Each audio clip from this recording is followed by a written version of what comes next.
সমস্ত দেহ পুষ্ট হয়, তাই সব কিছু উদরকে দেওয়া হয় এবং তার ফলে সমস্ত দেহ বলিষ্ঠ ও সক্রিয় হয়।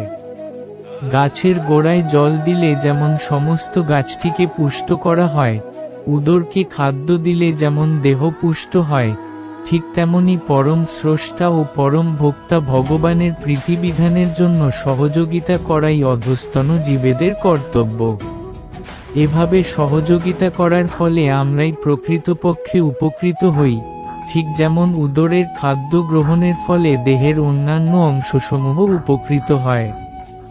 যদি হাতের আঙুল মনে করে উদরকে না দিয়ে সে নিজেই সবকিছু খাবে, তাহলে তাকে নিরাশ হতে হবে। ঠিক তেমনি জীব যদি মনে করে ভগবানকে বাদ দিয়ে সে নিজেই সুখী হবে, তবে তাকে নিরাশ হতে হবে। ভগবান সৃষ্টিকর্তা এবং তিনিই একমাত্র ভোক্তা, আর সমস্ত জীব তার সহায়ক। ভগবানের সহায়তা করার মাধ্যমে জীব তার অস্তিত্বের সার্থকতা উপলব্ধি করতে পারে এবং তার ফলেই সে আনন্দ উপভোগ করতে পারে। ভগবানের সঙ্গে জীবের সম্পর্ক প্রভু ও ভূতের সম্পর্কের মতো। প্রভু যদি সম্পূর্ণভাবে সন্তুষ্ট হন, তবে ভৃত্যও সন্তুষ্ট হয়। তেমনি পরমেশ্বর ভগবানকে সন্তুষ্ট করা উচিত। যদিও সৃষ্টিকর্তা হওয়ার প্রবণতা এবং জড় জগৎকে উপভোগ করার প্রবণতা জীবেদের মধ্যেও রয়েছে, কেননা প্রকাশমান জগতের সৃষ্টিকর্তা পরমেশ্বর ভগবানের মধ্যে সেই একই প্রবণতা বিদ্যমান। সুতরাং ভগবদ্গীতাতে আমরা দেখতে পাব যে পরম নিয়ন্তা, নিয়ন্ত্রণাধীন জীবসকল, নিখিল জগৎ, মহাকাল ও কর্ম এই সব নিয়েই পূর্ণ সত্তা বিরাজিত এবং এসব কিছুরই আলোচনা এই গ্রন্থে করা হয়েছে। এগুলির সামগ্রিক সমন্বয়ে পূর্ণ পরম সত্তা গঠিত হয়। এই পূর্ণ পরম সত্তাকে বলা হয় পরম তত্ত্ব।